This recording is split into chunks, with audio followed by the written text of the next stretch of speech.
السلام علیکم ورحمۃ اللہ وبرکاتہ۔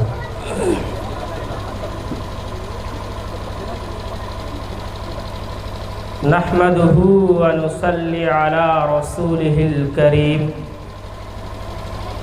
اما بعد، اعوذ باللہ من الشیطان الرجیم، بسم اللہ الرحمن الرحیم۔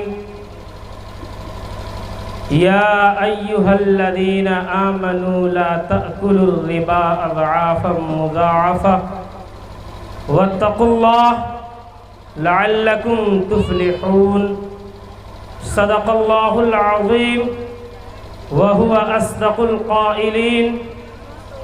وقال النبی صلی اللہ علیہ وسلم الراشی والمرتشی کلاہما فی النار، او کما قال علیہ الصلاۃ والتسلیم۔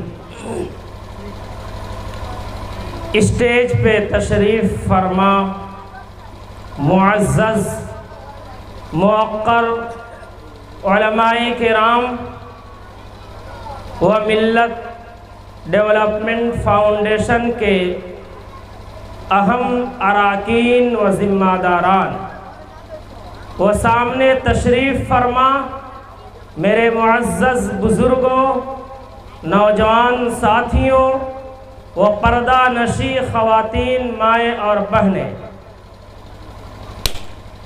قبل اس کے کہ میں آپ حضرات کے سامنے کچھ لب کشائی کروں، میں اپنے ان بھائیوں کو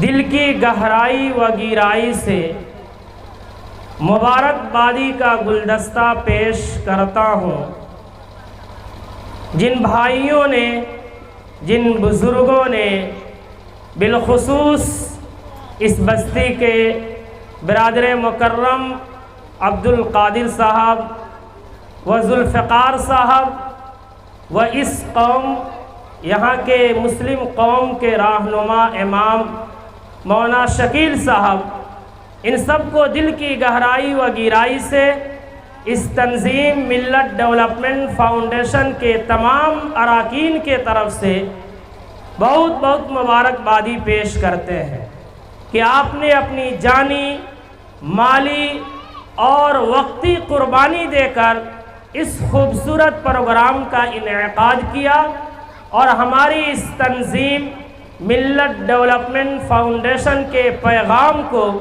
اپنے گاؤں کے ہندو مسلم بھائیوں تک پہنچانے کا ذریعہ بنا۔ اللہ آپ حضرات کو جزائے خیر عطا فرمائے۔ اللہ رب العزت نے ہمیں اور آپ کو انسان بنایا ہے، اور انسان بنانے کے ساتھ اللہ رب العزت نے ہمیں اور آپ کو ایمان اور اسلام کی دولت سے سرفراز فرمایا ہے،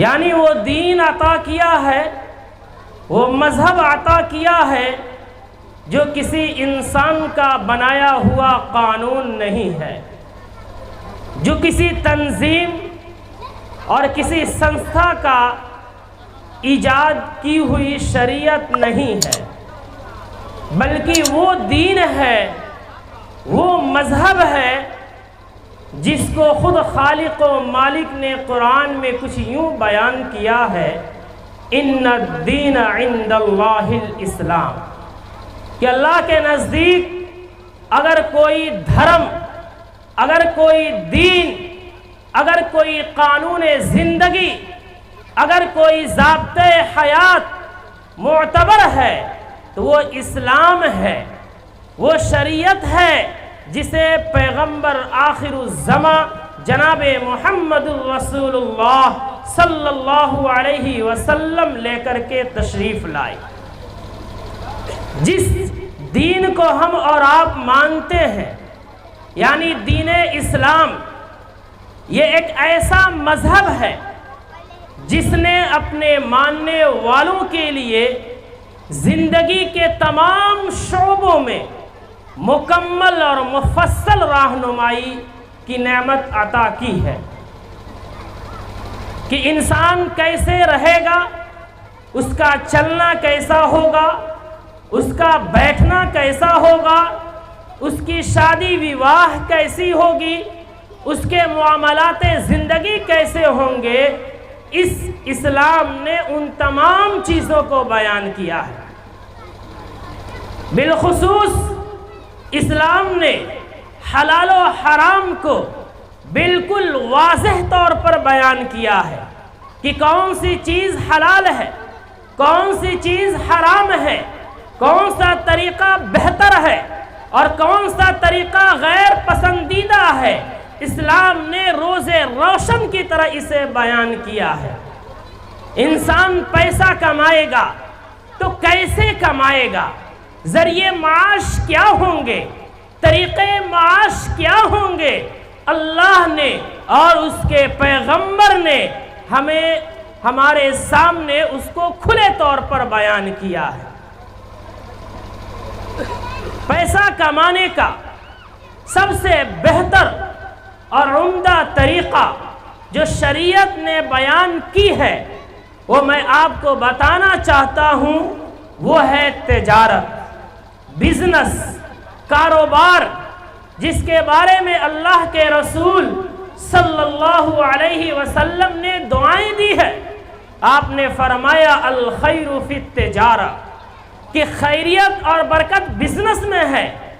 لیکن یہی میں آپ کو بتاتا چلوں کہ بزنس کا ایک نیا طریقہ جو بالخصوص اس زمانے کے اندر بام عروج کو پہنچ رہا ہے اور جسے ہر طبقہ کا انسان کر رہا ہے، اسے حرام قرار دیا، جس کو ہم اپنی اصطلاح کے اندر سود و بیاج کا لین دین کہتے ہیں۔ اللہ نے قرآن میں بیان فرمایا وَأَحَلَّ اللَّهُ الْبَيْعَ وَحَرَّمَ الرِّبَا، کہ اے انسانوں سنو، اللہ نے تمہارے خالق، تمہارے مالک، تمہارے پروردگار نے تجارت اور بزنس کو حلال قرار دیا اور سود و بیاج کو حرام قرار دیا ہے۔ سود، جس کو عربی میں ربا کہتے ہیں، ربا کا معنی آتا ہے بڑھوتری، زیادتی، بڑھنے کے، اور اصطلاح کے اندر ربا کہتے ہیں کہ انسان ایک دوسرے کو قرض دیتا ہے اور یہ شرط لگا دیتا ہے کہ جب تو واپس کرے گا تو کچھ پرسنٹیج بڑھا کر کے دے گا۔ انسان کوئی معاملہ کرتا ہے اور اس معاملہ میں ایسی شرط لگاتا ہے جس میں دونوں متعاقدین میں سے، دونوں معاملہ کرنے والے انسانوں میں سے ایک کو نفع ہوتا ہے اور دوسروں کے لیے نقصان دہ ثابت ہوتا ہے۔ یاد رکھیں، یہ سود کا کاروبار، یہ بیاج کا لین دین، یہ ربا جو آج ہر آدمی کمی بیشی کے ساتھ کر رہا ہے، بلکہ میں یہ کہنا چاہتا ہوں کہ آج 80% مسلمان وہ ہیں جو سود و بیاج کے لین دین کے اندر مبتلا ہے، یا تو وہ لے رہے ہیں یا وہ دے رہے ہیں، جبکہ ہمارا اللہ، ہمارے رب کی کتاب یہ کہتی ہے، کیا کہتی ہے؟ یا ایھا الذین آمنوا لا تأکلوا الربا اضعافا مضاعفا واتقوا اللہ لعلکم تفلحون، کہ اے ایمان والو، اے وہ لوگ جو کلمہ لا الہ الا اللہ محمد الرسول اللہ کا پڑھنے والے ہیں، سنو، لا تأکلوا الربا اضعافا مضاعفا، کہ تم سود در سود نہ کھاؤ، تم بیاج در بیاج نہ کھاؤ، واتقوا اللہ، اللہ سے ڈرو، اللہ کا خوف اپنے دل میں پیدا کرو۔ جب تم کسی کو قرض دیتے ہو، بجائے اس کے کہ اس پر احسان کرتے، لیکن تم اس کی مجبوری کا ناجائز فائدہ اٹھاتے ہوئے اس مجبور کا خون چوستے ہو، سود لے کر کے، بیاج متعین کر کے، انٹرسٹ کے نام پہ نفع حاصل کر کے تم اللہ سے ڈرو، اس رب سے ڈرو جس رب کے سامنے تمہیں حاضر ہونا ہے، اس خدا سے ڈرو جس خدا کے سامنے کائنات کی ہر مخلوق حاضر ہوگی، چاہے وہ انسان جتنا قابل ہو، جتنا ہوشیار ہو، لیکن اسے اس رب کے سامنے جانا ہے تو جانا ہے۔ وہ مائیکل جیکسن جو اپنے ساتھ ڈاکٹروں کی ایک ٹیم رکھتا تھا، جس کا یہ نظریہ تھا کہ ہم موت سے مقابلہ کر سکتے ہیں، لیکن اسے بھی موت آئی۔ وہ فرعون جو مصر کی سرزمین پہ کھڑا ہو کے موسیٰ کے سامنے انا ربکم الاعلی کی صدائیں لگاتا تھا، اسے اللہ نے ایسی موت ماری کہ ہمارے اور آپ کے لیے سامان عبرت ہے۔ تو اللہ کہتا ہے کہ اے انسانوں، جب تم سود در سود کھانے کی کوشش کرو تو تم اپنے رب سے ڈرو ایک مرتبہ کہ تم اس پیسے کو کھا کر کے تم اپنی زندگی نہیں بڑھا سکتے، تم اپنی عمر میں اضافہ نہیں کر سکتے، تم اللہ کی گرفت سے نہیں بچ سکتے، تم پکڑے جاؤ گے، اللہ کے دربار میں حاضر کیے جاؤ گے۔ اگر تم بچ گئے اور تم نے ایسی حرکتوں کے کرنے سے اجتناب کیا، لعلکم تفلحون، تو امید ہے کہ تم کامیاب ہو جاؤ۔ میرے دوستو، آج ہم معاشرے کی تباہی اور معاشرے کی بدحالی کا شکوہ کرتے ہیں کہ ہمارے معاشرے میں نفرت ہے، ہمارے معاشرے میں لوگ اخلاق مند نہیں ہیں، ہمارے معاشرے میں ایک دوسرے سے دشمنیاں پالی جا رہی ہیں، کوئی انسان کسی کو دیکھنا نہیں چاہتا۔ الغرض یہ ہے کہ ہم یہ کہتے ہیں کہ آج معاشرے سے چین و سکون ختم ہو گیا۔ آپ نے سوچا نہیں کہ اس کی وجہ کیا ہے، اس کا سبب کیا ہے؟ اللہ کے رسول نے بیان فرمایا، خوب کان کھول کے سن لیں، اللہ کے رسول نے فرمایا اذا ظہر الربا والزنا فی قوم فقد احلوا انفسهم عذاب اللہ، او کما قال علیہ الصلوۃ والسلام۔ خوب غور سے سنیں کہ اللہ کے رسول نے فرمایا جب معاشرے میں تین چیزیں عام ہو جائیں گی تو معاشرے میں ظلم انتہا کو ہو جائے گا، معاشرے میں نفرتیں اتنی بڑھے گی جیسا کہ آگ کا شعلہ بھڑکتا ہے۔ جب تین چیزیں بالکل رواج پکڑ لیں گی تو مسلمان ظلم و ستم کی چکی میں ایسے پیسا جائے گا جیسا کہ گندم کو چکیوں میں پیس ڈالا جاتا ہے۔ کیا ہے وہ تین چیزیں؟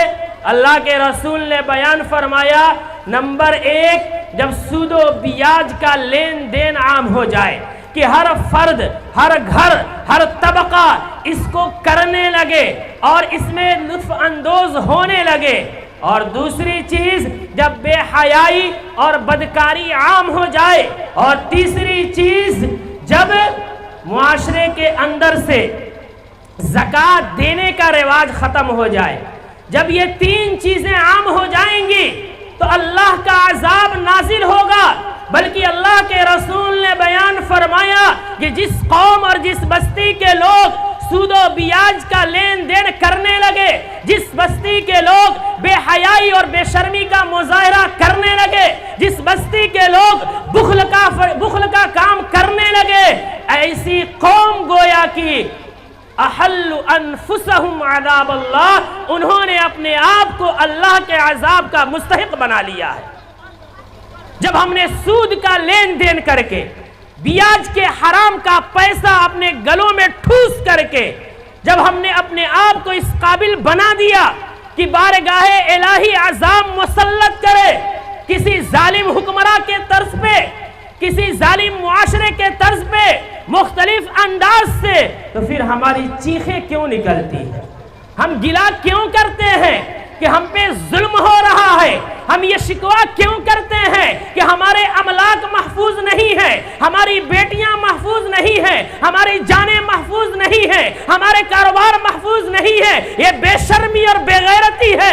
ایک طرف ہم سود کا کاروبار کر رہے ہیں، دوسری طرف عزتوں کو لوٹ رہے ہیں، تیسری طرف غریب کا بچہ ایک ایک لقمے کے لیے ترس رہا ہے، اور زکوٰۃ کا مال ہم بینک میں جمع کر کے رکھے ہیں۔ ہمارا حال جب یہ ہے تو اللہ عذاب نازل نہیں کرے گا تو اور کیا کرے گا؟ اللہ برباد نہیں کرے گا تو اور کیا کرے گا؟ وہ سود، وہ بیاج جس کا نام سن کر کے ایک مسلمان کانپ اٹھتا تھا، لیکن آج مسلمان، وہی مسلمان اس طرح سے کر رہا جیسے کہ وہ گناہ ہے ہی نہیں، جیسے کہ وہ برائی ہے ہی نہیں۔ آپ کو معلوم ہونا چاہیے آج مختلف طرز سے، بلکہ اتنے طریقے سود و بیاج کے لین دین کے رائج ہو گئے ہیں کہ اگر میں اسے اس مختصر وقت میں بیان کرنا چاہوں تو وہ ناکافی ہوگا۔ ہم سیونگ اکاؤنٹ میں پیسہ جمع کرتے ہیں، اس پہ انٹرسٹ ملتا ہے، ہم لے کے مزے سے کھاتے ہیں۔ ہم بیمہ زندگی یعنی لائف انشورنس میں پیسہ جمع کرتے ہیں، اس میں جو سود ملتا ہے ہم اس کو نفع کا نام دیتے ہیں، اسے کامیابی کا نام دیتے ہیں۔ ہمیں پی ایف کے پیسے ملتے ہیں، اس میں سود کا پیسہ ہوتا ہے اور ہم خوش ہوتے ہیں کہ چلو ہمیں اضافی رقم مل گئی ہے۔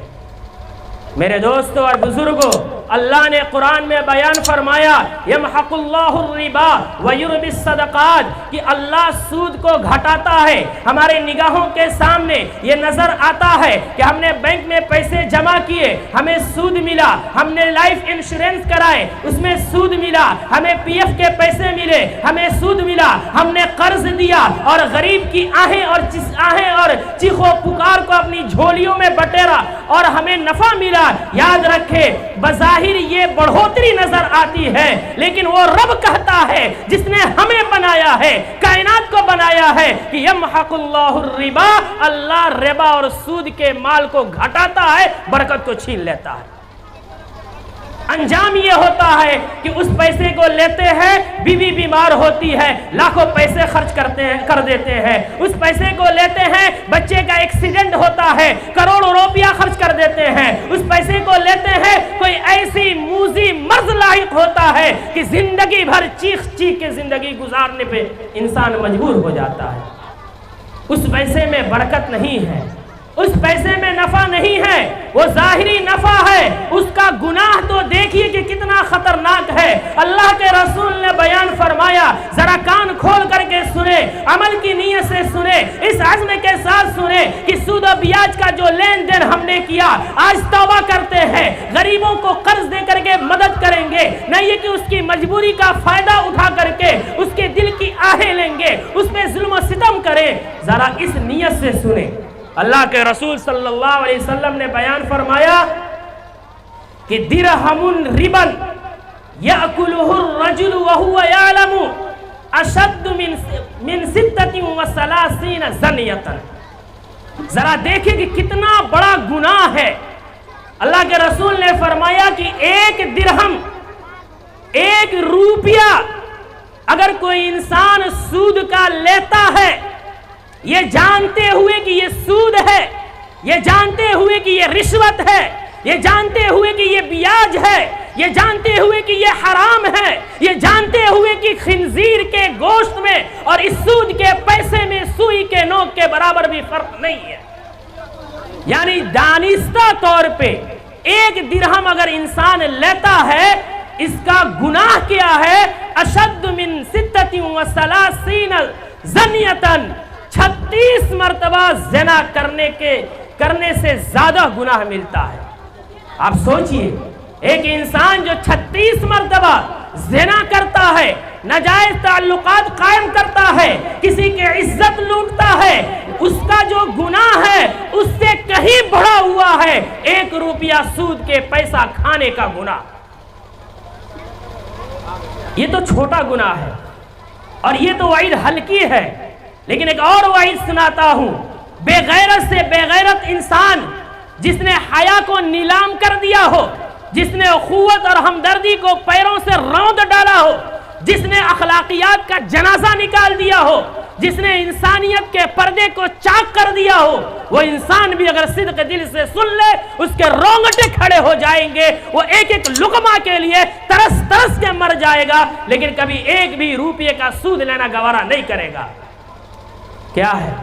اللہ کے رسول صلی اللہ علیہ وسلم نے بیان فرمایا یاد رکھے میں کوئی کہانی نہیں سنا رہا ہوں، میں اٹکل سے باتیں نہیں کر رہا ہوں، میں قرآن کی آیتیں پڑھ رہا ہوں، حدیث کی عبارتیں پڑھ رہا ہوں، جس کی صداقت کا حال یہ ہے کہ آسمان زمین ٹوٹ جائے، ساری دنیا اور کائنات جھوٹی ہو جائے، لیکن اللہ اور اس کے رسول کا ایک کلام بھی جھوٹا نہیں ہو سکتا ہے۔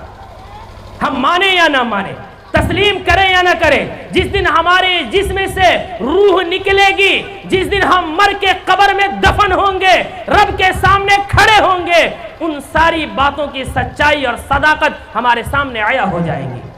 اللہ کے رسول نے بیان فرمایا، کیا فرمایا؟ الربا 70 جزءا، کہ آپ نے فرمایا کہ سود کے 70 درجے ہیں، ایک نہیں، کتنے؟ 70 درجے ہیں سود کے۔ لیکن آگے جو بات ہے ذرا سنیے، اللہ کرے کہ ہمارے اور آپ کے دل میں اتر جائے اور ہم اس پر عمل کر جائیں، اور اگر ہم لیے ہوں تو توبہ کر لیں۔ اللہ کے رسول نے آگے فرمایا کہ الربا 70 جزءا، سود کے 70 درجے ہیں، ایسروہا ان ینکح الرجل امہ، استغفر اللہ۔ اللہ کے رسول نے فرمایا کہ 70 درجوں میں سب سے ہلکا کمزور ترین درجہ یہ ہے کہ انسان اپنی ماں کے ساتھ زنا کرتا ہے۔ سود لینے والا معاشرے کا بڑا شریف بن جائے، سود کا کاروبار کرنے والا معاشرے کے اندر خوبصورت لباس زیب تن کر لے، سود کا پیسہ ٹھوسنے والا بڑھیا گاڑی میں سوار ہو جائے اور اپنے سارے عیبوں کو اپنے کپڑوں کے نیچے دفن کر کے کھڑا ہو جائے، لیکن یاد رکھیں سود کا لینے والا انسان سب سے ہلکا گناہ اور سب سے ہلکا درجہ یہ ہے کہ جب وہ سود لیتا ہے اپنی ماں کے ساتھ نعوذ باللہ زنا کرتا ہے۔ کون ہے معاشرے کا وہ بے غیرت انسان؟ وہ انسان جو صبح اور شام الگ الگ عورتوں سے زنا کرتا ہے، وہ انسان جو صبح اور شام نئی نویلی عورتوں کو اپنا بستر بناتا ہے، وہ انسان بھی اپنے ماں کے ساتھ زنا کا کرنا تو دور کی بات، کرنے کا تصور بھی نہیں کر سکتا۔ لیکن معاشرے کا ایک شریف، معاشرے کا ایک مالدار، معاشرے کا ایک اہل ثروت جب سود کے پیسوں کو لیتا ہے، جب لیتا ہے، اپنی ماں سے زنا کرنے کا گناہ اپنی جھولیوں میں بٹورتا ہے۔ میرے دوستو، اگر ہم اور آپ سے اس طرح کی غلطی ہوئی ہو، خدا کے واسطے ملت ڈیولپمنٹ فاؤنڈیشن کے بینر تلے اس منعقد پروگرام جس میں آپ کی جان مال پیسہ سب خرچ ہوا، آپ توبہ کریں کہ زندگی کے اندر بھوک و پیاس کی شدت میں تڑپ تڑپ کے مر جائیں گے، لیکن سود کا 1 روپیہ، 1 دانہ اور 1 نوالا بھی اپنے حلق کے اندر ڈالنے کی کوشش نہیں کریں گے۔ ہم سود کے پیسوں سے کھاتے ہیں اور ہم یہ سوچتے ہیں کہ ہم بڑے بہتر کام کر رہے ہیں، حرام کا پیسہ ہے وہ، اس میں اور خنزیر میں کوئی فرق نہیں ہے۔ دراصل ہم مال نہیں کھاتے، ہم سود کے پیسوں سے غذائیں نہیں کھاتے، بلکہ ہم سود کے پیسوں سے اپنے پیٹوں میں آگ کا انگارہ ڈالتے ہیں، جس کا احساس آج نہیں ہوگا، کل قیامت کے میدان میں ہوگا۔ اور سنیے، یہ تو میں نے حدیث کی وعید بیان کی کہ سود خور، سود لینے اور دینے دونوں کی بات کر رہا ہوں کہ اس کے بارے میں اللہ کے رسول نے یہ وعیدیں سنائی ہے، بلکہ ایک اور حدیث سنا دینا چاہتا ہوں، شاید اس کی برکت سے اللہ عمل کی توفیق عطا فرما دے۔ اللہ کے رسول نے بیان فرمایا، بہت سارے ہمارے معاشرے میں لوگ ہوتے ہیں جو لیتے نہیں ہیں، دیتے نہیں ہیں، لیکن دوسروں کو دلانا قابل فخر سمجھتے ہیں، اور وہ دھڑلے سے کہتے ہیں یار وہ مجبور تھا، وہ مسکین تھا، وہ پریشان حال تھا، اس لیے ہم نے سود دلایا۔ سنیے اللہ کا رسول کیا کہتا ہے۔ اللہ کے رسول کہتے ہیں لعن رسول اللہ صلی اللہ علیہ وسلم آکل الربا وموکلہ وکاتبہ وشاہدیہ وقالہم سواء، کہ اللہ کے رسول نے فرمایا کہ لعنت ہو سود کا مال کھانے والے پہ،